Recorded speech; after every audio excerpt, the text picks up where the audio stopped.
যে সিরিজটা আমরা শুরু করেছি তার 5 নম্বর এপিসোড সম্পর্কে আজকে আমরা জানবো। তো কথা না বেরিয়ে চলো আমরা 5 নম্বর এপিসোডটা সম্পর্কে জেনে আসি। তো যাই হোক, আগের এপিসোডে আমরা দেখেছিলাম মিং ট্যান তার পুরো টাইম টেবিল জমি আর মিয়ার হাতে ধরিয়ে দিয়েছিল, মানে রুটিনটা। আর সেটা দেখে ওরা কনফিউজড হয়ে গিয়েছিল এবং অবাক হয়ে গিয়েছিল যে খাবার সময় ছাড়া ওরা আর কোনো ফ্রি টাইমই ছিল না। তো ওরা মিং ট্যানকে কোন সময় ট্রেন করাবে সে ব্যাপারে ভাবছিল। আর তারপরে মিয়া ওই টাইম টেবিল অনেক রিসার্চ করে, আর তারপর ও ভাবতে থাকে যে কিভাবে এই টাইম টেবিল থেকেও একটু ফ্রি টাইম বের করা যায়, সেটা 30 মিনিট হোক। আর ওরকম একটা টাইম ওরা পেয়ে যায়, আর তারপর ওরা খুশিতে লাফাতে থাকে। এবং তখন মিয়া বলে আমি ওকে ট্রেনিং করাবো, কিন্তু জমি বলে না আমি ওকে ট্রেনিং করাবো। তো এভাবে ওদের দুজনের মধ্যে ঝগড়া লেগে যায়। আর অন্যদিকে আমরা দেখি মিং ট্যান ওই র্যাবিটের বেশি আইসক্রিম শপে কাজ করে, সেই শপে রয়েছে। আর সে যখন র্যাবিট হবে তখন ফাং ওকে আসতে দেখে, আর তারপর সে দ্রুত কাউন্টারে যায় এবং চেক করে দেখে যে স্ট্রবেরি আইসক্রিম একটাই আছে, আর স্ট্রবেরি আইসক্রিম হচ্ছে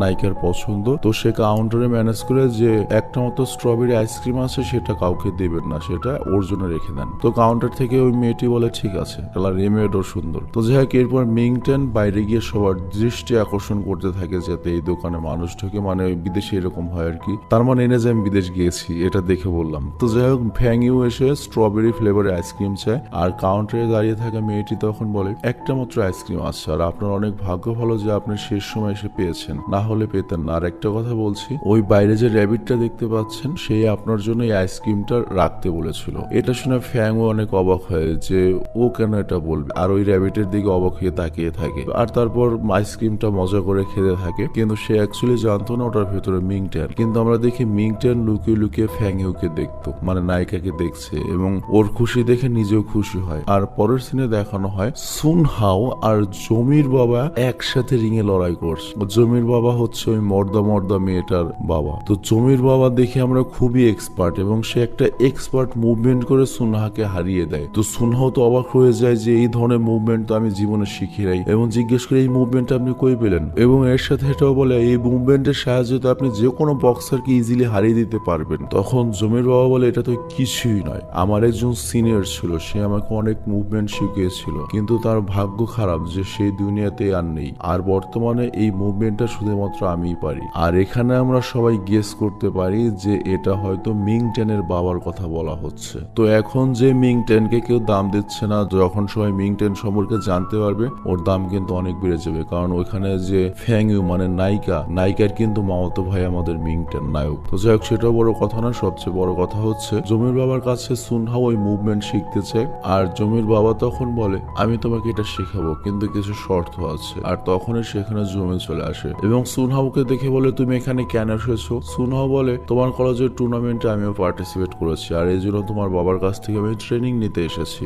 আর এই জন্য সে বাবার দিকে রাগি চোখে তাকায় আর অনেক রাগ দেখায়। কিন্তু তখন ওর বাবা বলে এটা তো তোমারই আইডিয়া ছিল, তুমি বলেছিলে যে বক্সিং ট্রেনিং করে আমি যেন বাড়তি কিছু টাকা রোজগার করি। তখন জমি বলে সেটা ঠিক আছে, তাই বলে তুমি আমার প্রতিপক্ষকে ট্রেনিং করাবে। তখন ওর বাবা বলে ও তোমার প্রতিপক্ষ হতে পারে, কিন্তু আমার তো স্টুডেন্ট। তো তখন জমি রেগে সেখান থেকে চলে যায়। আর এরপর জমির বাবা সুনহাওকে বলে জমির সাথে ঝামেলা মিটিয়ে শেষ করে ফেলো, তা না হলে কিন্তু সমস্যা বাড়বে। আর এখানে আমরা বুঝতে পারি জামাই হিসেবে সুনহাওকে জমির বাবার পছন্দ হয়েছে, মানে আস্তে আস্তে এই সিরিজটা কেমন যেন একটু বেশি কিউট হয়ে যাচ্ছে। তো যাই হোক, সেটাও বড় কথা নয়। পরের সিনে আমরা দেখি ফ্যাংইউ কলেজে ছিল, আর তখন তার কাছে মেসেজ আসে যেখানে টুর্নামেন্টের শিডিউল ছিল। তো ফ্যাংইউ মূলত প্ল্যান করেছিল যে মিং ট্যানকে নিয়েও একটা ম্যাচ খেলবে, কিন্তু ডাইরেক্ট টুর্নামেন্ট ছাড়া হয়েছে এবং মিং ট্যানকেও টুর্নামেন্টে ফেলানো হয়েছে। এবং এখানে শিডিউল অনুযায়ী মিং ট্যানকে অনেকের সাথে লড়াই করতে হবে, এবং সে যদি কোনোভাবে ফাইনালে আসতে পারে তাহলে একমাত্র আমাদের নায়িকার সাথে নায়কের লড়াই পসিবল। তো মিং ট্যান তো বক্সিং করেও না, ওর কোনো আইডিয়াও নেই ও কি এসব ম্যাচে জিততে পারবে, ফাইনালে পৌঁছতে পারবে। তো আমাদের নায়ক তো এটা দেখে শকড হয়ে যায়। আর ওই নোটিশ বোর্ডটা বোর্ডেও লাগানো হয়। আর ওখানে আমরা দেখি সুনহাওর সাথে সেই কুরা ছিল, ওরা দুজন দেখছিল। আর কুরা বলে গুরু আমরা দুজনেই গ্রুপ এম এতে, তো যখন আমাদের ম্যাচ পড়বে আপনি কিন্তু গুরু আমাকে আসতে মারবেন। আর এরপর আমরা দেখি মিং ট্যানের কথা বলে যে ছেলেটা কোনো কাজের নয়, বক্সিং এর ব্যাপারে কিছুই যায় না সেই টুর্নামেন্টে কিভাবে আসলো। তখন সুনহাও জিজ্ঞেস করে তুমি কি মিং ট্যানকে চেনো। কুরা বলে হ্যাঁ চিনি, আমার সাথে আগে হাই স্কুলে পড়তো, ও আমার চামচা ছিল, আমার ব্যাগ বহন করতো। আর তখনই মিং ট্যান সেখান দিয়ে যাচ্ছিল। তো ভাব দেখানোর জন্য তখন সুনহাওর সামনে মিং ট্যানকে ডাকে, কিন্তু ও ইগনোর করে চলে যায়, মানে ঝামেলা চায় না। আর তখন আমরা দেখি ধানের কুড়া গিয়ে ওকে থামায় এবং বলে কালকের মার ভুলে গিয়েছিস, হাঁটু করে বসে কাল মিনতি করলে ছেড়ে দাও বাবা, আর আজকে এত অ্যাটিটিউড দেখাচ্ছিস। আর তখনই আমরা দেখি কেউ এসে আঙুল মুছড়ে দেয়, ওরা ছিল হচ্ছে ফাং ইউ নায়িকা, এবং রেগে বলে তোর সাহস হয় কিভাবে মিংটেনের গায়ে হাত তোলার, ওর সাথে বাজে ব্যবহার করার। আর আমাদের কলেজের নিয়ম হচ্ছে আমাদের পাওয়ার আমরা বাইরের লোকদের সাথে ব্যবহার করতে পারি না, আর যদি করি তাহলে অনেক ভয়ানক পানিশমেন্ট দেওয়া হয়। যদি এই রুলসটা না থাকতো আমি তোর আঙুল এটা ভেঙে দিতাম। আর ওর হুমকি শুনে সুনহাও এগিয়ে আসে এবং কুরার পক্ষ থেকে সে ক্ষমা চায়। আর মিংটেন তখন ফাং ইউকে নায়িকাকে শান্ত করে এবং বলে তুমি চিন্তা করো না, আমি নিজেই প্রবলেম সলভ করে নেব। আর আমি ওর গ্রুপে পড়েছি, আমি বক্সিং ট্রেনিং নিচ্ছি, ওই ম্যাচের মধ্যে ওকে আমি সাইজ করে নেব। মানে মিংটেন এই কথা বললো, আমাদের নায়ক অবিশ্বাস্য ব্যাপার। আর এই কথা বলে ও সেখান থেকে চলে যায়। আর পরের সিনে আমরা দেখি সুনহাও কুরাকে ওয়ার্নিং দেয়, নেক্সট টাইম যদি কারোর সাথে এরকম করিস আমার সামনে পড়লে আমি তোকে মেরে ফেলবো। মানে বুলিং এর কেউ কোনো প্রশ্রয় দেন। আর অন্যদিকে আমরা দেখি মিংটেন তার ফ্রি টাইমে ট্রেনিং নিচ্ছিল। অ্যাকচুয়ালি সে ফ্রি টাইমে ট্রেনিং নিচ্ছে না, সে কাজ করছে, কাজের মধ্যে জিনিসপত্র উঠিয়ে ফিজিক্যালি স্ট্রং হচ্ছিল। আর অন্যদিকে আমরা দেখি ফাং ইউকে আর তার ভাইকে গাড়ি করে তার দাদার সাথে দেখা করতে যাচ্ছিল একটা রেস্টুরেন্টে। তো তখন আমরা দেখি নায়িকার ভাই ড্রাইভারকে লম্বা রোড দিয়ে যেতে বলে, মানে যেখান দিয়ে যেতে সময় বেশি লাগবে। তখন নায়িকার রেগে তার ভাইকে বলে তুই এরকম করলি কেন, ওদিক দিয়ে গেলে তো 1 ঘন্টা বেশি সময় লাগবে। তখন আমাদের নায়িকার ভাই বলে ঠিক আছে, দাদার বন্ধুর সাথে আমরা দেখা করতে যাচ্ছি, দাদার বন্ধুর আবার ছেলে আছে যেটা তোর বয়সী, আমার তো মনে হচ্ছে দাদা তোর জন্য কোনো সেটিংস করে রেখেছে, তুই যদি সেখানে দ্রুত যেতে চাস তাহলে চল দ্রুত পৌঁছে দেই। তখন ফ্যাংইউ বলে ভাই ভুল হয়ে গেছে। আর এরপর ওরা দুজন করে কি ড্রাইভারকে আবল তাবল বলে কনফিউজ করে দেরি করায় এবং এক এরিয়াতেই বারবার ড্রাইভারকে ঘোরাতে থাকে। আর অন্যদিকে আমরা দেখি মিংটেন আজকে একটা হোটেলে কাজ নিয়েছে পার্ট টাইম। সেই হোটেলে মালিক মিংটেনকে বলে তুমি অনেক ভালো ছেলে, এর জন্য আমি তোমাকে এখানে চাকরি দিয়েছি, আর আজকে অনেক বড় ভিআইপি লোক আসবে, তাদের পরিবেশন তুমি করাবে, একটু সাবধানে করো, কোনো ভুল যেন না হয়। এই কথা বলে মালিক চলে যায়। তো আমরা দেখি এই হোটেলেই মূলত ফ্যাংইউ আর তার ভাই এবং তার দাদা ফ্রেন্ড দেখা করার জন্য এসেছে। তো আসতেই দাদা জিজ্ঞেস করে এত দেরি হলো কেন। আর তখন দাদার ফ্রেন্ড সাপোর্ট করে বলে হয়তো জ্যামে আটকে গিয়েছিল এই জন্য লেট হয়েছে। আর এরপর তারা কথা বলতে থাকে। আর তখন আমরা দেখি ওই ফ্রেন্ডের ছেলে রয়েছে এবং দাদার ফ্রেন্ড তখন বলে তোমার কি মনে আছে ছোটবেলায় তোমরা দুজন একসাথে খেলতে? তখন ফ্রেন্ডের ছেলে বলে হ্যাঁ, আমরা দুজন একই ক্লাসেও পড়তাম, আমার খুব ভালোভাবেই মনে আছে, আর আমার এটাও মনে আছে ফ্যাংও আমাকে অনেক পছন্দও করতো। আর তারপর আমাদের সেই ফ্ল্যাশব্যাকটা দেখানো হয় যেটা সারা জীবনেও আমাদের নায়িকা ভুলতে পারেনি। তো ছোটবেলাতে আমাদের নায়িকা যে ক্রাশকে একটা গিফট দিতে গিয়েছিল, কিন্তু ওই ক্রাশটা তাকে পাগল মনস্টার বলেছিল, সবার সামনে ইনসাল্ট করেছিল, ওই ক্রাশটা আর কেউ নয়, সেটা এই ছেলেটাই ছিল। আর এই ছেলেটার নাম হচ্ছে শিওই। তো ওই কথা মনে পড়ে দেখি আমাদের নায়িকা ওর উপর খুব রেগে যায়, কিন্তু কিছুই বলতে পারে না। কিন্তু নায়িকা বুঝতে পারে যে তার দাদা তার ফ্রেন্ডের সাথে সম্পর্ক আরো পাকা করতে যাচ্ছে, আর এই জন্য সে ওয়াশরুমে যাওয়ার কথা বলে বাইরে আসে। আর তখন যাওয়ার সময় সে মিংটেনকে দেখতে পারে এবং বুঝতে পারে মিংটেন এই হোটেলে কাজ করে, কিন্তু এমন একটা ভাব ধরে মিংটেনকে সে চেনে না। আর এরপর আমরা দেখি মিংটেন কোনো একটা জিনিস আনার জন্য বাইরে যায়, আর ফ্যাংইউ সিঁড়ির উপর দাঁড়িয়ে কিছু ভাবছিল। তো মিংটেন ওকে দেখে সেখানে দাঁড়িয়ে থাকে, কিছু বলার সাহস পায় না। আর এরপর আমরা দেখি শিও বাইরে আসে, আর ফ্যাংইউকে জিজ্ঞেস করে তুমি কি সত্যি আমাকে ভুলে গিয়েছো?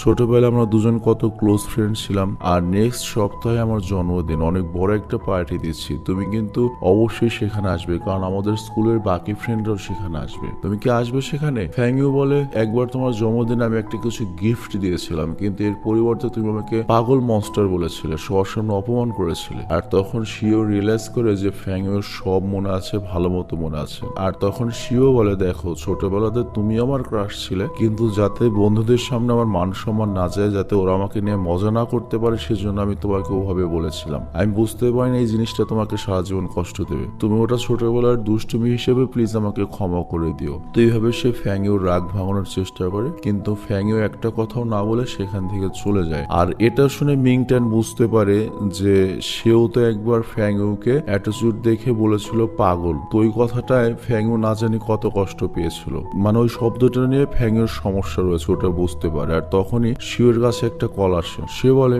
আরে ওই শালে এখনো তেমনই আছে, একদম পাগল, ওকে বিয়ে করার কোনো ইচ্ছে আমার নেই, কিন্তু আমার বাবা বিজনেসের জন্য এই সম্পর্ক জোড়াতে চাচ্ছে, আমি কিছু বলতেও পারছি না, সহ্য করতে পারছি না। আর মিংটেন এখানে ওর সব কথা শুনে ফেলে এবং বুঝতে পারে এটা প্লে বয়। আর পরের সিনে সবাই যখন ভেতরে খাবার খাচ্ছিল আমরা দেখি শিওই ফ্যাংইউকে নায়িকাকে ইমপ্রেস করার চেষ্টা করে, কিন্তু কিন্তু আমাদের নায়িকার ভাই বলে আমার বোন এসব খাবার একদমই পছন্দ করে না, মানে এইভাবে ওর বোনকেও বাঁচিয়ে নেয়। আর এই কথার পরে সে ওই নায়িকার ভাইকে বলে তুমি কিন্তু আমার জন্মদিনের পার্টি দিতে তোমার বোনকে নিয়ে অবশ্যই আসবে, তা না হলে কিন্তু তোমার দাদা আমাকে ভুল বুঝবে। তো এভাবে সেন্টিমেন্টালি নায়িকাকে লক করার চেষ্টা করে। তো যখন লক করার চেষ্টা করছে, বুঝতে পারে পরিস্থিতি খারাপ, নায়িকাকে তো ইয়েস না একটা কিছু বলতে হবে, আসবে কি আসবে না। তখন আমাদের নায়ক করে কি একটু শয়তানি করে, গ্লাসে পানি ঢালতে গিয়ে ইচ্ছে করে শিওর উপর পানি ফেলে দেয়, মানে ওয়াইন হবে কিংবা কোক হবে, এটা ফেলে দেয়। তো তখন শিও চিৎকার করে থাকে এবং বলে তুই কি কানা নাকি, দেখতে পাস না, তোর ম্যানেজারকে এখনই ডাক, আমি কমপ্লেন করবো। তো এরপর ম্যানেজার আসে, এত বড় ভিআইপি মানে বড় ধরনের বিজনেসম্যান গেস্টেরা, তো মিংটেনকে বকে সেখান থেকে চাকরি থেকে একবারে তাড়িয়ে দেওয়া হয়। তবে মিংটেন তাদের কাছে ক্ষমা চায়, আর এই সুযোগ পেয়ে ফ্যাংও সেখান থেকে বেরিয়ে আসে। আর বাইরে সে মিংটেনকে জিজ্ঞেস করে তুমি এটা আমার জন্য করেছো তাই না, আর আমার জন্য তোমার চাকরিটা চলে গেল। মিংটেন বলে না, এরকম কিছু নয়, আমি আসলে ভুলবশত ছেলেটার উপর ড্রিঙ্কস ফেলে দিয়েছি। তখন ফ্যাংইউ বলে শোনো, আমি খুব ভালো একজন এমএ বক্সার, আর মানুষের ফেস মুভমেন্ট দেখে যদি বুঝতে না পারে ওর মনে কি, তাহলে কেমন হলো, তুমি এটা কেন করেছো আমি খুব ভালো মতোই বুঝতে পেরেছি। তো এরপর মিংটেনও বলা শুরু করে যে আমি আসলে তোমাকে বুঝতে পেরেছি, আমি একবার তোমাকে পাগল বলে অনেক কষ্ট দিয়েছি। অ্যাকচুয়ালি আমি জানতাম না এই শব্দটা ছোটবেলা থেকে আজ পর্যন্ত তোমাকে কষ্ট দিচ্ছে, এবং এই শব্দটার জন্যই তুমি ঠিকভাবে ভালো মতো সবার সাথে কথা বলো না। তো আমি তোমাকে কষ্ট দিয়েছি, প্লিজ আমাকে ক্ষমা করে দিও। আর তখন আমাদের নায়িকা হাসে আর বলে ঠিক আছে, আমি তোমাকে ক্ষমা করে দিয়েছি, কিন্তু তোমার তো চাকরি চলে গেল, সেটার কি হবে, কিছু টাকা রাখো, তোমার ভাই বোনের জন্য কাজে আসবে। কিন্তু বুঝতে হবে এটা নায়ক চৌধুরী সাহেব, গরিব হতে পারি কিন্তু ব্যানসন খাই। মিংটেন বলে টাকা তো আমার দরকার ঠিক আছে, তুমি চিন্তা করো না, আমি এই প্রবলেম নিজে সলভ করে নেব। মিংটেন চলে যেতে থাকে, কিন্তু তখন নায়িকা আবার দাঁড়া করায়, বলে 1 মিনিট দাঁড়াও, টাকা তো তুমি নেবে না, কিন্তু আজকে যে আমাকে বাঁচালে এর জন্য তোমাকে একটা ট্রিট তো আমি দিতে পারি। তো এবার মিংটেন আর মানা করতে পারে না। আর এরপর আমরা দেখি মিংটেন করে কি ব্যাঞ্চো নুডলস শপে নিয়ে যায়। তো আমি মনে করেছিলাম ব্যাঞ্চো নুডলস শপ হয়তো অন্য শহরে, তা ব্যাঞ্চো এই শহরেরই ছেলে আর কি। তো ওই শপ দেখে ফ্যাংইউ বলে তুমি কি এর চেয়ে ভালো আর কোনো রেস্টুরেন্ট পেলে না। তখন মিংটেন বলে হতে পারে রেস্টুরেন্টটি ছোট, হতে পারে কম দামি রেস্টুরেন্ট, কিন্তু এখানকার খাবারের স্বাদ একদম আলাদা, তোমারও ভালো লাগবে। আরেকটা কথা বলি, এই শপটা হচ্ছে আমাদের যে ক্লাসমেট রয়েছে ব্যাঞ্চুর। আর এরপর আমরা দেখি আমাদের নায়ক নায়িকাকে ব্যাঞ্চুর মায়ের সাথে দেখা করায়, আর তারপর ব্যাঞ্চুর মা গরম গরম নুডলস নিয়ে চলে আসে। তো মিংটেন খেতে শুরু করে, কিন্তু আমাদের নায়িকা কনফিউজড হয়ে যায়, মানব এত হাই ক্লাসের মেয়ে এটা খাবে কি খাবে না। মিংটেন বলে একবার তো টেস্ট করে দেখো, এরপর তুমি আরো চাইবে। তো আমাদের নায়িকা খেতে শুরু করে এবং তার কাছে খুবই টেস্টি লাগে, কিন্তু ও যখন নুডলস খাচ্ছিল ওর চুলটা তখন নুডলস এর উপর পড়ছিল, আর তখন মিংটেন নিজে হাত দিয়ে প্লেট থেকে চুলগুলো সরিয়ে দেয়, আর তখন একজন আরেকজনের দিকে তাকায়, কি রোমান্টিক দৃশ্য রে বাবা। আর তখন আমরা দেখি নায়িকা নায়ককে বলে থ্যাংক ইউ, আর নায়িকা একটা হাসি দেয়। মানে বলছিলাম না সিরিজটা আস্তে আস্তে কেমন যেন কিউটের দিকে যাচ্ছে, মনে হচ্ছে নায়ক নায়িকাকে আমরা চিনি। তো যাই হোক, শেষ সময় আমরা দেখি ব্যাঞ্চও আসে, ওকে আমার অনেক ভালো লাগছে সিরিয়াসলি, ওর ক্যারেক্টারটা অনেক ইনোসেন্ট। তো ফ্যাংইউ আর মিংটেনকে একসাথে দেখে অবাক হয়ে যায় এবং এক্সাইটেডও হয়, আর ফ্যাংইউকে দেখে বলে আপনি আমাদের শপে এসেছেন ম্যাডাম, এটা তো আমাদের ভাগ্য। আর ওর মতো বক বক করা শুরু করে। আর তারপর আমাদের নায়ক ইশারা করে জিজ্ঞেস করে তোমরা দুজনকে এভাবে বাইরেও ঘুরো নাকি, কি চলছে তোমাদের মধ্যে। তখন নায়ক বলে চুপ করবে, এটা এমন কিছু নয়। আর তখন আমাদের নায়িকা কিছুটা হাসি দেয়, মানে আনিজি বোধ করছে। আর তখন একটা কল আসে, আর সেই কল অ্যাটেন্ড করে বলে আমাকে যেতে হবে, আমার ভাই যেতে বলছে। তো এরপর সে চলে যাওয়ার পরে বাইঞ্চু আবারও জিজ্ঞেস করে এ ভাই তোমাদের মধ্যে কিছু চলছে নাকি, সত্যি বলো। তখন মিংটেন বলে আরে না, কতবার বলবো না। তখন বাইঞ্চু বলে আচ্ছা তাহলে ঠিক আছে, তাহলে তুমি শুনে রাখো আমার ক্রাশ, আর তুমি কি আমাকে এ ব্যাপারে সাহায্য করবে। মিংটেন বলে দেয় ঠিক আছে সমস্যা নেই। তো বাড়ি আসার পরে আমরা দেখি আমাদের নায়িকা বারবার সেই নুডলস শপের দৃশ্যটা ভাবতে থাকে, কিভাবে মিংটেন মানে আমাদের নায়ক নুডলস এর উপর থেকে ওর চুল সরিয়ে দিয়েছিল। আর এই কথা ভাবতে ভাবতে ওর গ্লাস ভরে পানি বেরিয়ে যায়, পানি ঢালতেই থাকে, মানে এই দৃশ্য পুরো পৃথিবীতে একই। আর তখন আমাদের নায়কের ভাই আসে এবং বলে দিদি তুমি কার কথা ভাবছো, স্বপ্নের রাজ্যে আছে নাকি, রাজপুত্র পেয়েছো, আর হোটেল থেকেও তো তুমি কিছু খাওনি, তোমার জন্য কিছু বানাবো। নায়িকা বলে বলে না কিছু খাবো না, আমি ডিনার করেছি। আর মিংটেন আমাকে বাইরে নিয়ে গিয়েছিল, মানে ও তালে তালে বলে ফেলে নায়িকা। আর তখন আমাদের নায়িকার ভাই বলে, ও তাহলে তুমি ওই ছেলেটাকে নিয়ে বেরিয়েছিলে, ওই যে আমার ওখানে যে ফুড ডেলিভারি করতে এসেছিল, ওই না তোমার মিংটেন? অ্যাকচুয়ালি নায়িকার ভাই এটা ক্যালকুলেশন করে বের করেছে, মানে ও তো জিনিয়াস। আর তুমি না বলেছিল তোমার কলেজের জুনিয়র, ঘটনা কি?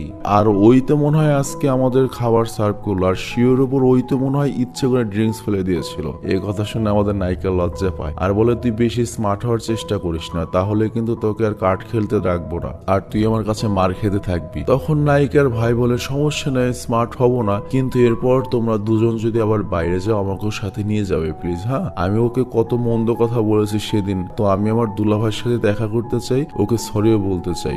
মানে অ্যাকচুয়ালি নায়িকার ভাই বড় লোক হলেও মন মানসিকতা ভালো আছে আর কি। মানে যে ছেলেটা ওর জন্য ফুড ডেলিভারি দিতে আসে, যে ছেলেটা ওদের হোটেলে খাওয়ালো, তাকে দুলাভাই বলতে ওর কোনো সমস্যা নেই। মানে ব্যাপারটা অরিজিনালি ভালো লাগছে। আর অন্যদিকে আমরা দেখি মিং টেনেরও একই অবস্থা, সে খালি আমাদের নায়িকার কথাই ভাবছে, ভাবতে ভাবতে পাগল হচ্ছিল। আর তখন নায়িকার দেওয়া সাইকেলটা দেখতে থাকে, আর এখানে এপিসোডটা শেষ হয়ে যায়। তো যাই হোক, আমার কাছে কিন্তু এই পর্বটা সেই লাগছে পার্সোনালি। কিন্তু এই সিরিজের যে নায়কটা সরি কিন্তু আমার খুবই ভালো লাগে, নায়িকারও অনেক ভালো লাগছে আমার। আর তাছাড়া আমার কাছে এই মর্দা যে মেয়েটা আছে ওকেও ভালো লাগছে, মিয়ার ক্যারেক্টারও ভালো লাগছে। না, কারো ক্যারেক্টারই খারাপ লাগে নাই, সবার ক্যারেক্টারই ভালো লাগছে। সবাই যে